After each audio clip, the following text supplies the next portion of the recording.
Hi, Eleanor and Walker. I'm going to read you a book. This book is called Donkey Donkey by Roger DeVoyson. Here we go. I love this book.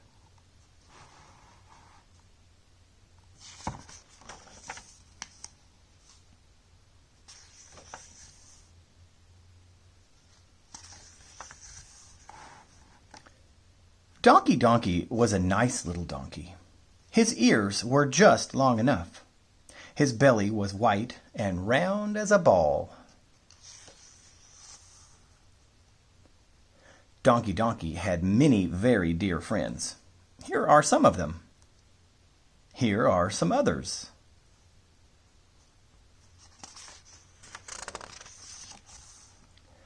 Pit and Pat, the horses, and Hector, the dog, were also his friends.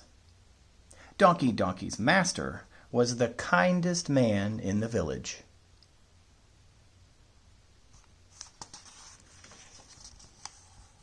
Donkey Donkey loved thistles for his dinner, and there were a lot of them near the little stream across the meadow.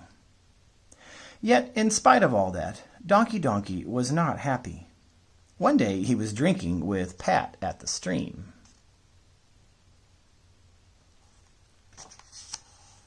He saw Pat's head and his own in the water. He thought Pat was so beautiful with his small ears, and he so ridiculous with his long ones, that he became very sad and would not eat any more.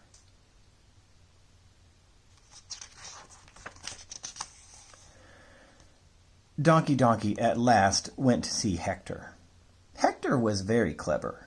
He knew all sorts of tricks. He could tell his right paw from his left paw, and so on. Surely his advice would be good. "You poor donkey," said Hector, "I know what's wrong with you. With your ears up like that, you resemble a sailboat. Keep your ears down, as I do."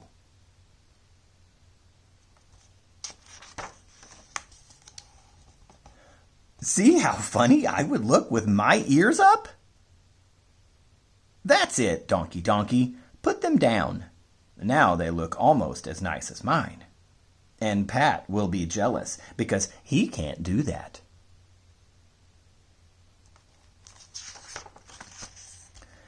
And Donkey Donkey was happy again. He went trotting around the farm like a little colt. But poor Donkey Donkey, how his friends laughed when they saw him.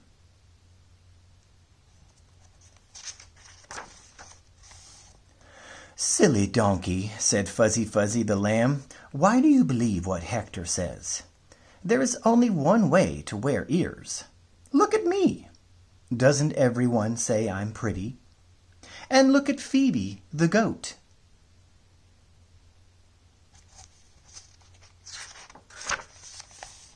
"And look at Fanny the cow. And look at the farmer's brother."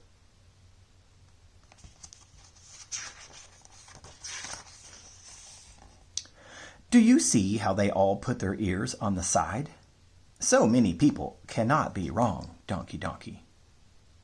Donkey Donkey was impressed. He let Fuzzy Wuzzy fix his long ears. "Now," said the lamb, "you are beautiful. Wait, let's fetch a mirror."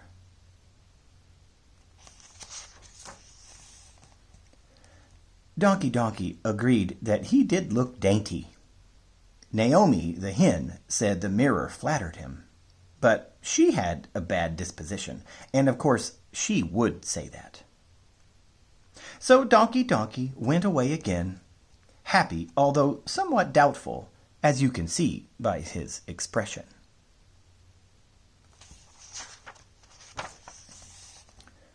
This is the stable door with a scythe hanging on a big nail, and Donkey Donkey just about to enter. He entered as usual, but unfortunate donkey! The wicked nail met his ear and pierced it painfully.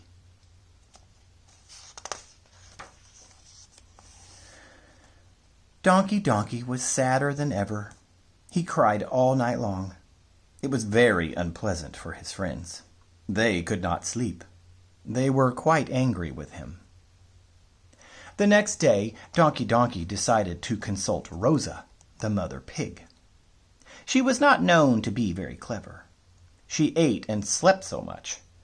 But she was a very honest person. Rosa listened attentively to Donkey's grievances.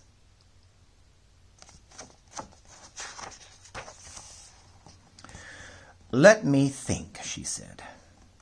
And she closed her eyes to think more deeply. But pigs have slow minds. Donkey waited a long time. He counted up to 100. But Rosa was still thinking. I suspect, in fact, that she just went to sleep. At last, she opened her eyes and said, Donkey, I don't know much about making people look prettier, but I can give you some practical advice. The idea of wearing ears up and down and sideways is all foolishness. When they are up, the wind and rain get in them. When they are down, you can't hear, and when they are sideways, well, you know what happens. But if you keep them in front, like mine, then you don't need an umbrella. You laugh at the sun and at the rain, and you can hear well. Ugh, ugh. And Rosa, who had never spoken so much in her life, went to sleep.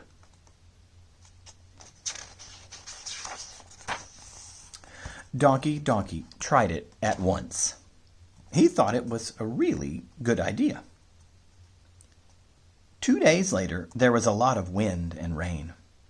Pat caught cold and had the mumps. He had to stay in for a week. He was much ashamed. Donkey did not catch cold. He was delighted, and he felt sorry for Pat, of course, but this is to show the inconvenience of wearing one's ears in front and of being unable to see the sun and other things up in the air. Mr. Jones, the farmer, was painting his house. His ladder, being too old, broke.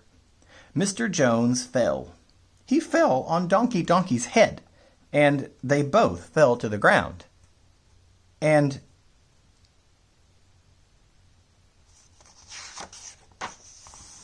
Donkey was very ill. The doctor was called in. He bandaged his wounds. He pulled his tongue. He felt his pulse. He put him on a scale. He listened to his breathing, and then he gave him some bad-tasting medicine with a spoon. Ugh. Donkey's wounds were soon healed, but he was still unhappy about his ears. Everything he tried had failed. As he was brooding over these sad things, Daniel, the little sparrow, perched on the nearby fence. He said, Donkey, silly donkey, you aren't a dog, you aren't a lamb, you aren't a pig. You are a donkey. Keep your ears up, as donkeys do. Twit, twit, twit. And Daniel flew swiftly away. Donkey was astonished. But he was delighted when a little girl passing by with her father said, Oh, Daddy, see the pretty little donkey. His ears are so beautiful. And from that day, Donkey kept his ears up.